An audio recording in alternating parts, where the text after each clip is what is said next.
Aujourd'hui, on va réaliser les très célèbres Rumsmen, ces délicieuses crêpes feuilletées à la poêle, avec un magnifique feuilletage, un goût incroyable et le tout de manière inratable. C'est parti! Je commence par délayer 5 g de levure boulangère avec 30 ml d'eau tiède.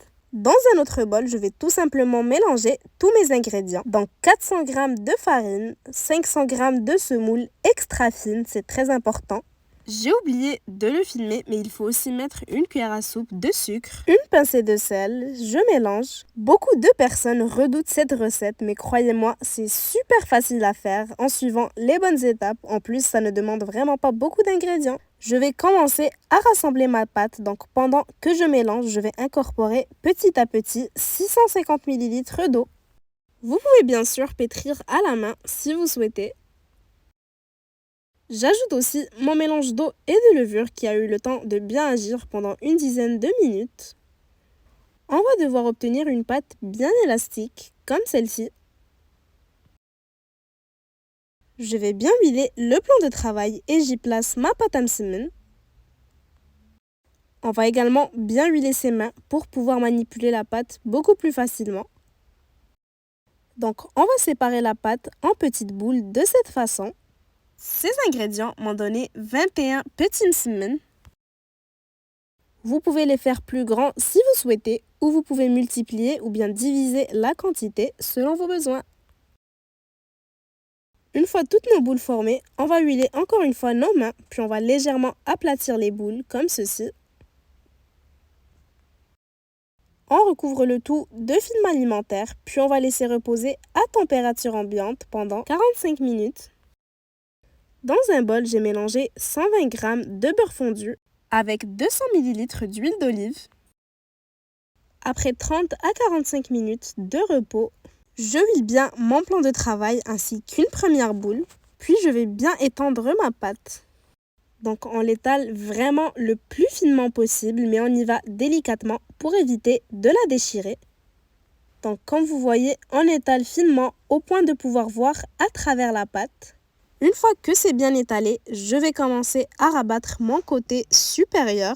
Je poursuis avec mon côté inférieur, donc on rabat vers le centre. Je continue avec mon côté droit, comme ceci, puis je finis avec mon côté gauche. Voilà ce qui va nous donner notre feuilletage parfait. Donc je vais refaire la même chose pour toutes mes boules. Pendant qu'on travaille une boule, on va réserver toutes les autres sous du film alimentaire pour éviter qu'elles ne croûtent et on fait de même pour les carrés qu'on a formés. Donc n'hésitez pas à rehuiler vos mains régulièrement, ça va vous permettre d'étaler la pâte beaucoup plus facilement. N'hésitez pas à en faire en grande quantité, c'est quelque chose de toujours bon à avoir à la maison. Vous allez pouvoir les congeler et les conserver très facilement 6 mois, voire même un peu plus. Avant de passer à la cuisson, j'ai laissé reposer 10 à 15 minutes, toujours sous film alimentaire et à température ambiante. Après ce délai, je viens les réaplatir très légèrement, puis on va pouvoir passer à la cuisson. Je préfère faire ma cuisson sur une plaque chauffante, mais vous pouvez le faire à la poêle sur feu moyen doux. Donc les msemen, on va les retourner régulièrement pendant leur cuisson, jusqu'à ce que les deux côtés obtiennent une apparence bien dorée. Au total, ça devrait prendre 3 à 5 minutes par côté. Méfiez-vous surtout sur le visuel car cela peut varier. Si vous aimez les msemen, n'hésitez pas à me laisser un petit like pour me le faire savoir et pour m'encourager, ça me fera très plaisir. Et surtout, abonnez-vous pour ne manquer aucune future recette qui pourrait vous plaire.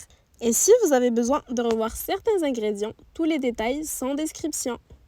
Donc voilà, ils devront obtenir une apparence bien dorée comme ceci, une texture bien croustillante et assurez-vous également que l'intérieur est bien cuit. Et vos délicieux msemen pour régaler toute la famille sont déjà prêts, un feuilletage plus que parfait. Sans vous parler de la texture incroyable grâce à la semoule, c'est vraiment super facile, n'importe qui pourra y arriver.